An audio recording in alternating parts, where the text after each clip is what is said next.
We're going to use the same properties of logarithms that we've previously talked about to expand these. They're the exact same properties. These problems are just going to be a little more complicated. So the first thing that I might do is I'm going to notice that I have a square root in this problem. Well, recall that we can replace any square root with a 1/2 exponent. So rather than say the square root of x squared plus 1, I'm going to put x squared plus 1 in its own parentheses and just raise that to the 1/2 power.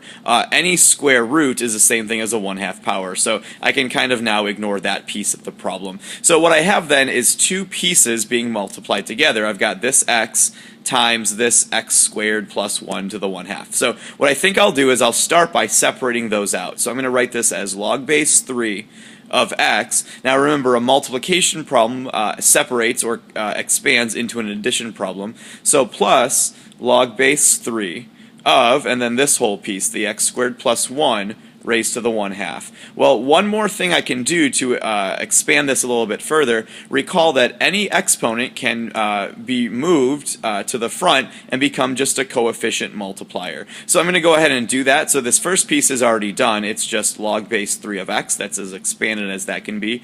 My second piece, though, will now be plus 1/2. Because that came from my square root, the 1/2 exponent, times log base 3 of x squared plus 1. Now there's nothing else I can do with that parentheses. I can't separate that part out. So this becomes my expanded expression.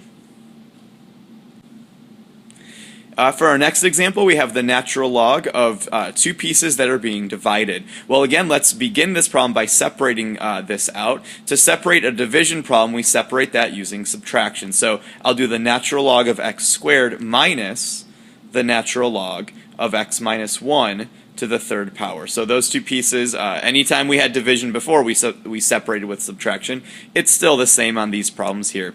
Similar to what we did on the first example, to finish it, let's take any exponents we have and swing them to the front. Those become multipliers in the front of these expressions. So my final expanded expression is going to be 2 times the natural log of x minus 3 times the natural log of x minus 1. And once again, I cannot separate those exponents, or those parentheses, those terms in parentheses. So this is my expanded expression.